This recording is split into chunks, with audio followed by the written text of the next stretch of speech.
and welcome to the latest episode of KRAD COVID Readings.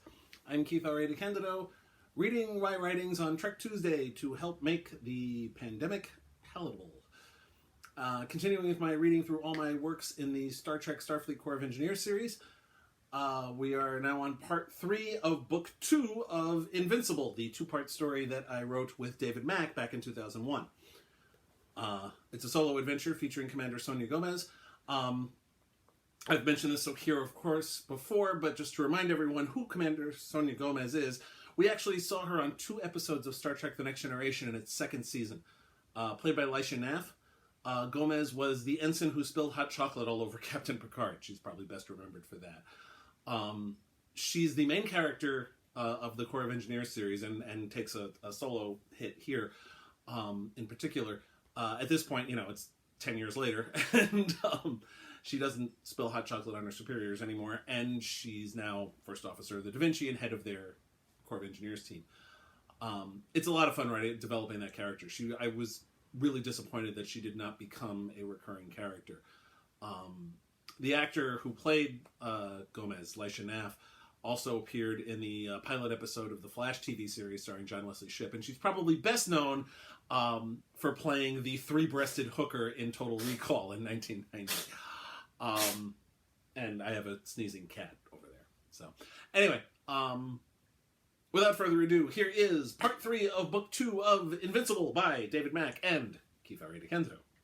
Here we go. Personal log, Commander Sonya Gomez, Planet Sarindar, Stardate 53288.9. I've been working on a way to try to communicate with the shii. I've moved to my tent since the doleful looks from Dolan, pardon the pun, have gotten tiresome. The work Bart Falwell did in upgrading the universal translators to understand Bainar speech when they commune with computers or with each other has turned into a boon. Most of that work was programmed into my Da Vinci issued tricorder, so I was able to start building a language algorithm for the shii. Raska came by to give me a report and asked me what I was doing. I explained it to him, including what I'd learned about our attacker. Why do you want to talk to it? To convince it to stop. It doesn't realize that it's doing anything wrong. If we can explain to it that its masters are dead and that it doesn't have to hoard food for them anymore, maybe we can get it to leave us alone. To what end? Commander, this is pointless. These are simple automatons. You no more killed anything last week when you shot the first shii than I did when I crashed my father's hovercraft when I was a child. Raska, I appreciate... Commander, you are an engineer. So are most of the men working here. When a piece of equipment malfunctions, you turn it off. No, you try to fix it, Raska. I really do understand what you mean, but I can't just condemn this thing without giving it a chance to stop. I killed the first one in self-defense. Maybe if I can talk to it. Raska laughed. You're even calling the creature it. Then he grew serious. Let me put it another way, Commander. You are in charge of this project. This project has been endangered by these 2 creatures. Don't you owe it to the men you're responsible for to do whatever you can to safeguard them? Yes, it's true. This thing has been left without any kind of guidance, and it's simply following its programming. But Kajana, Rimlek, Entor, Gasab, Duren, and the others are all dead. You yourself commended their Maza to the Shigimas. What of them? I found I didn't have an answer for that. He left. I went back to work. Maybe he was right, but the next time I saw that thing, I was going to try to talk to it. Him, her, whatever.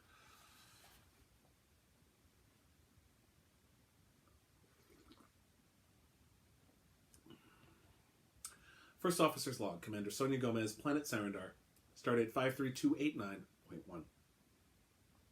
All requests to the Nalori Senate have gone unanswered. There is also no reply from the Da Vinci or anyone else from Starfleet. The sonic barrier that we erected around the camp has failed. The sonic rifles issued to the Nalori were not designed for such sustained use. One of them had a breakdown in the control unit when the coils overheated. The fact that they even use coils instead of an EPS system is an indication of how substandard they are. Unfortunately, the breakdown of one converted rifle caused a cascade reaction, and now it doesn't work. I have managed to reconstruct parts of the barrier, but that makes it all but useless. Unless the barrier is airtight, as it were, the shii can get through with ease. The only way to properly fix the barrier is to cannibalize the remaining sonic rifles, but even if I could convince the workers to give them up, that isn't a viable option. They are our only defense against the creature. And since the camp is no longer a safe haven, I need to take action. The trap would have worked if the shii had actually been hit with any of the shots fired at it. One thing that did work was the lure. So I'm going to try the lure again, this time in the camp hospital. It's generally the most crowded place anyhow, so the shii would probably scope it out in any case. Meanwhile, I will move everyone to the space beneath the SA. Dolan should be able to convert it to a makeshift hospital, and I'll put the remaining armed workers on guard. Once that's done, I'll lure the shii with the ruby flowers and try to communicate with it. I program my comm badge so that its translator will render the machine language of the shii based on what it could glean from the first one.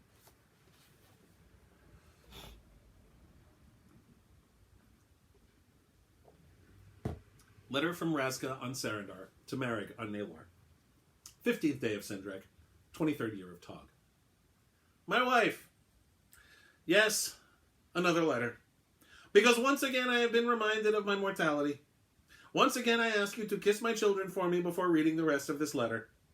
Thank you. Commander Gomez yesterday hit upon the idea of setting a lure for the monster shii. By the way, she has learned that this creature of legend is in fact a machine.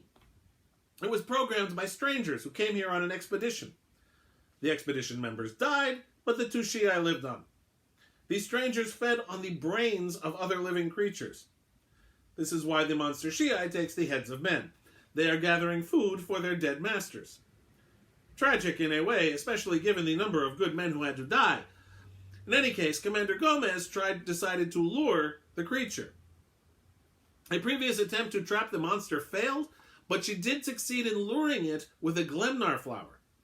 So she cleared out the hospital and had Dr. Dolan and Giro construct a new hospital under the subspace accelerator. This was sensible, as the old hospital was the easiest place to defend.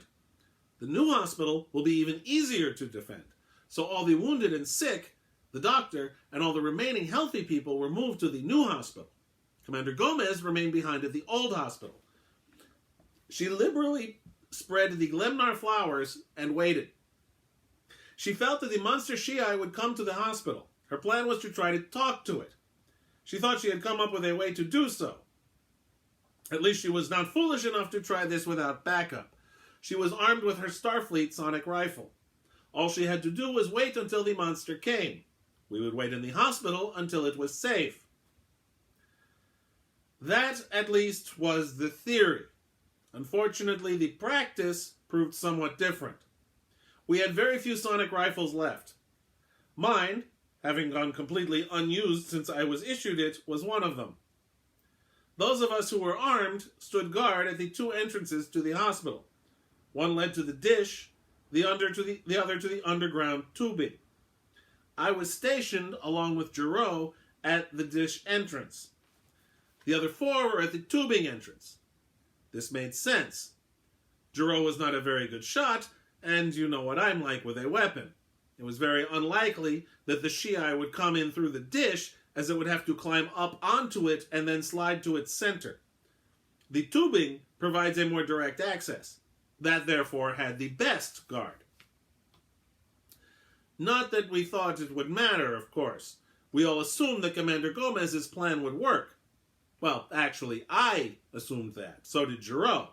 He was the one who called her Sanyul in the first place after she solved the riddle of the load lifters. And so did some others. Most, however, thought that the plan was a foolish one. Many wanted it to work anyhow, but only so that the shii would kill Commander Gomez. In fact, I distinctly remember that part. QWERTY had just said, "If we're lucky, the beast will take her bait and take that hideous head of hers off." Then he started to say something else as Anelegna started to laugh. Then the entryway buckled, making an awful tearing noise. Then a triangle-shaped claw ripped into Anelegna's torso. As he coughed up blood, QWERTY lifted his rifle and made as if to fire. The claw, still stained with Anelegna's blood and encrusted with his innards, continued its arc and ripped both the rifle and QWERTY's hands to ribbons.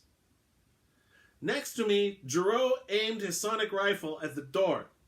Unfortunately, there was nothing to aim at. The shii hadn't come all the way through, and the parts that were blocked by QWERTY and by Analegna's remains. Not that it would have mattered to me. As before, I froze. Oddly, this time, I couldn't hear the rifles firing, but I could hear QWERTY's screams.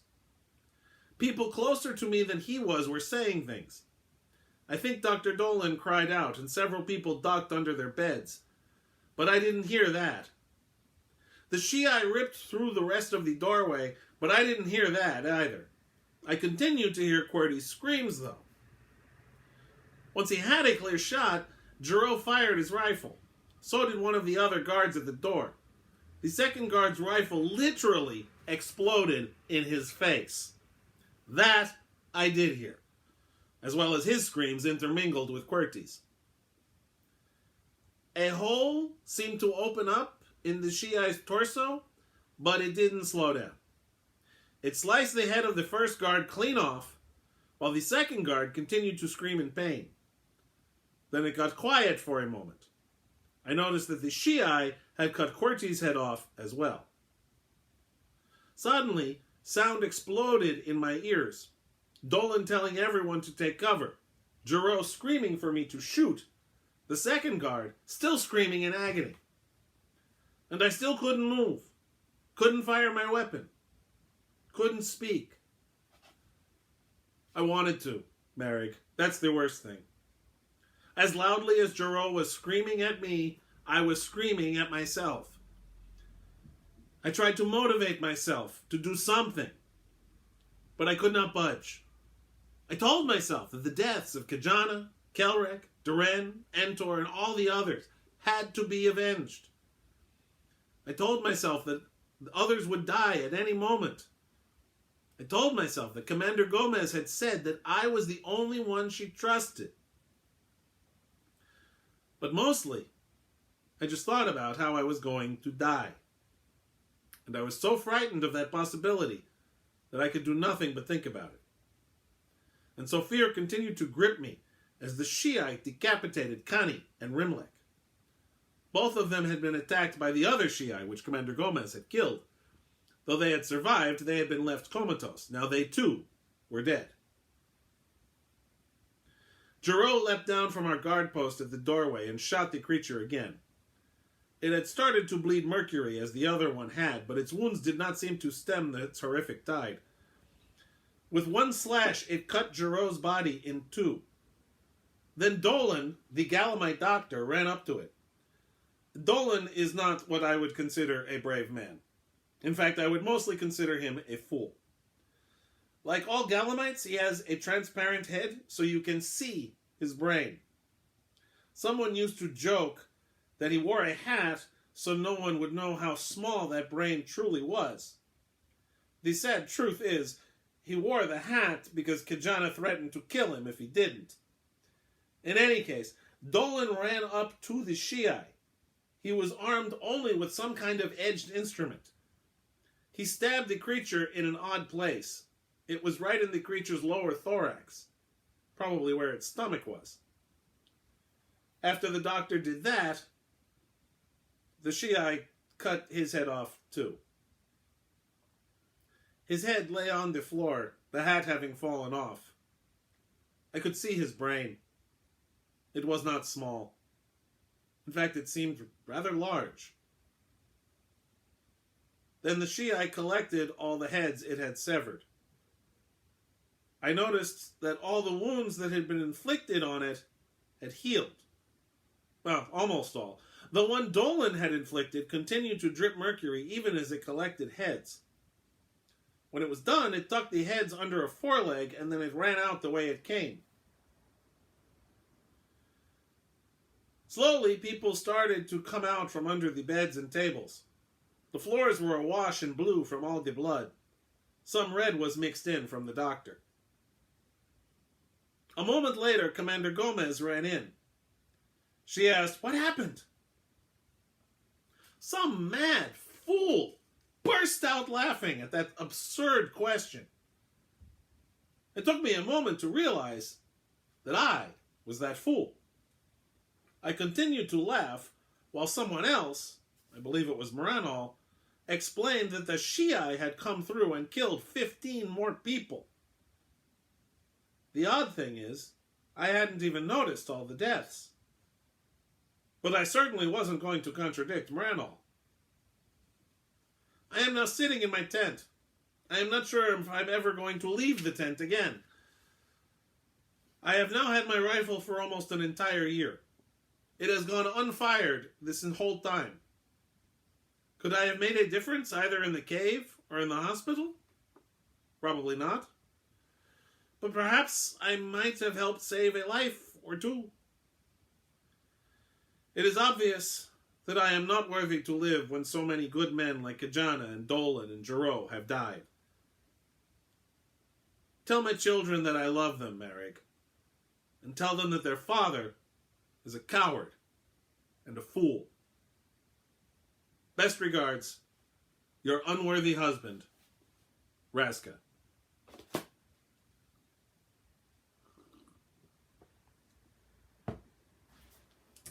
Personal log, Commander Sonya Gomez, Planet Sarindar, Stardate 53289.4.